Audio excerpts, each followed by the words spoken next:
गलती का एहसास। मीरा एक मध्यम वर्गीय परिवार की थी। वे अपने बेटे प्रकाश और बहू मोना के साथ रहती थी।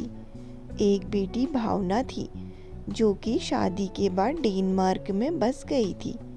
मीरा के पति की मृत्यु बहुत पहले ही हो चुकी थी। प्रकाश और मोना की शादी को 5 साल हो गए थे, लेकिन अब तक उनकी कोई संतान नहीं थी। मीरा की बहू मोना भी जॉब करती थी, जो कि मीरा को बिल्कुल पसंद नहीं था।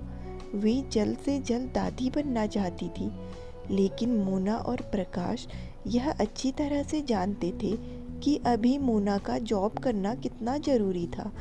मीरा अपने बेटे प्रकाश से इस बारे में बात करती तो है।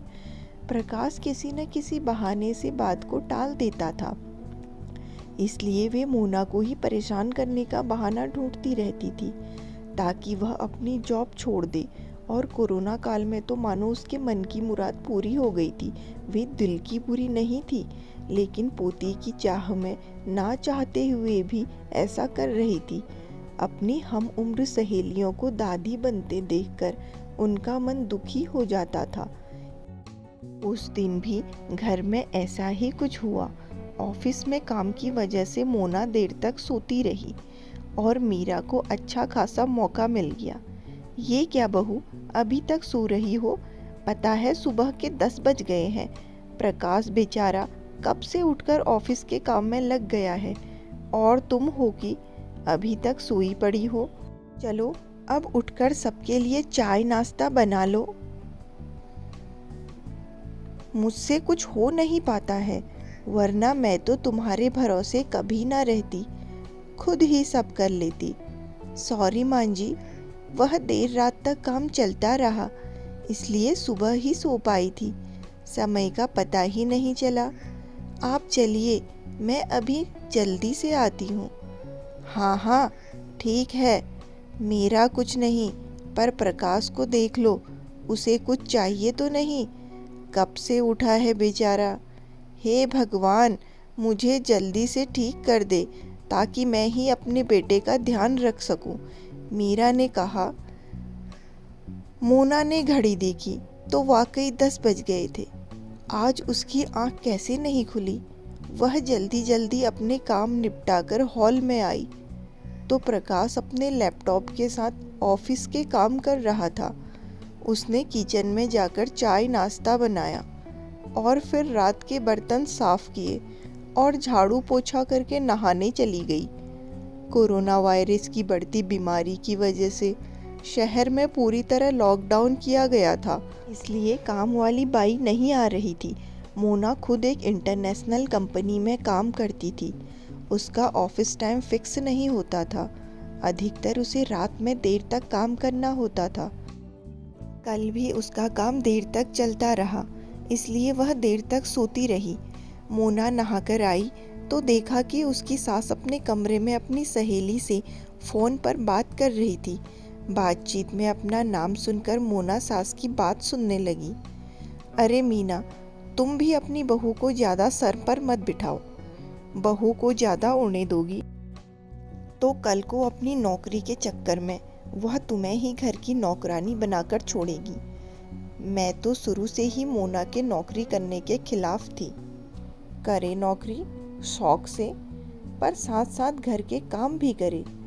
मैं तो बदन दर्द का बहाना बनाकर बैठ जाती हूँ, नहीं तो सारे काम का बोझ मेरे सिर पर आ गिरता। मैं कोई मुफ्त की नौकरानी थोड़ी ही हूँ। मैं तो कहती हूँ तुम भी यही किया करो। सास की बात सुनकर मोना की आंखों में आंसू आ गए। वह जिस सास को बीमार समझकर उनकी दिन रात सेवा करती है, उन्हें एक गिलास तक उठाने नहीं देती है, सारा दिन घर का और रात को ऑफिस का काम करके थकान से चूर होकर भी उफ तक नहीं करती, उसका यह फल मिला है उसे। माना वे मेरी नौकरी के खिलाफ है, मगर यदि घर की किस्त नहीं होती तो मैं भी कभी नौकरी नहीं करती। प्रकाश का बोझ कम करने के लिए ही तो वह नौकरी कर रही थी। खैर, अभी के मुश्किल समय में वह सास से किसी भी बात पर बहस नहीं करना चाहती थी। इसलिए वह उनकी बात को नज़रअंदाज करके वहाँ से चली गई। लेकिन उसकी नज़रों में मीरा की इज्जत ज़रूर कम हो गई थी। दूसरे दिन सुबह सुबह मीरा की बेटी भावना का डेनमार्क से फ़ोन आ गया। भावना की सास उसके पास डेनमार्क आई हुई थी। आदत के अनुसार मीरा ने जैसे ही भावना की सास की बुराई करनी चाहिए, वैसे ही भावना ने उन्हें डांट दिया। माँ, आप बिल्कुल भी माँ जी के बारे में अनाप शनाप नहीं बोलेंगी। पता है आपके चक्कर में आकर मैंने उनके साथ कितना बुरा व्यवहार किया था, लेकिन अब मुझे उनकी कीमत पता चल गई है। तुम तो उनके यहाँ पर आने के कितने खिलाफ थी, मगर आज अगर ये नहीं होती तो ना जाने माँ हमारा क्या हाल होता। तुम्हें तो पता ही है कि मेरा नौकरी करना कितना ज़रूरी है। कोरोना ने यहाँ भी ऐसा कहर ढाया है कि घर से ही सब करना पड़ रहा है। बेटे का बेबी केयर सेंटर भी बंद है। मैं और लक्ष्मण फुल टाइम बिजी रहते हैं। ऐसे में माँ जी ने अकेले ही बच्चे के साथ साथ पूरे घर का काम संभाला हुआ है। मुझे कुछ भी नहीं करने देती। अगर वे नहीं होती माँ तो हमारा क्या होता, यह सोचकर ही रोंगटे खड़े हो जाते हैं। सच में माँ, वे कोई साधारण महिला नहीं है, बल्कि मेरे लिए तो देवी के समान है। मेरे इतना अपमान करने के बावजूद भी। और भावना रोने लगी। उसने फ़ोन कट कर दिया। भावना की बात सुनकर मीरा की भी आंखें भर आई। उन्हें अपनी भूल का एहसास हो गया था। मोना तो वाकई में उनका कितना ख्याल रखती है। उनकी कड़वी से कड़वी बात का भी बुरा नहीं मानती है, उल्टे जवाब भी नहीं देती है। वाकई अभी का समय तो एक दूसरे को हौसला देने का है, सारे गिले शिकवे भुलाकर एक दूसरे की मदद करने का है। तो फिर वे स्वार्थ में कैसी अंधी हो गई थी, इतना कैसे गिर गई थी कि ऐसे मुश्किल समय में अपने ही परिवार की सहायता नहीं कर सकती। उन्होंने उसी समय मोना को बुलाकर उसके सिर पर प्यार से हाथ फेरते हुए कहा, मोना, आज से घर के कामों की आधी जिम्मेदारी मेरी रहेगी। मैंने आज तक तुम्हें जो भी कहा और किया उसके लिए सॉरी। चलो अब तुम जाकर आराम करो, खाना मैं बना लूँगी।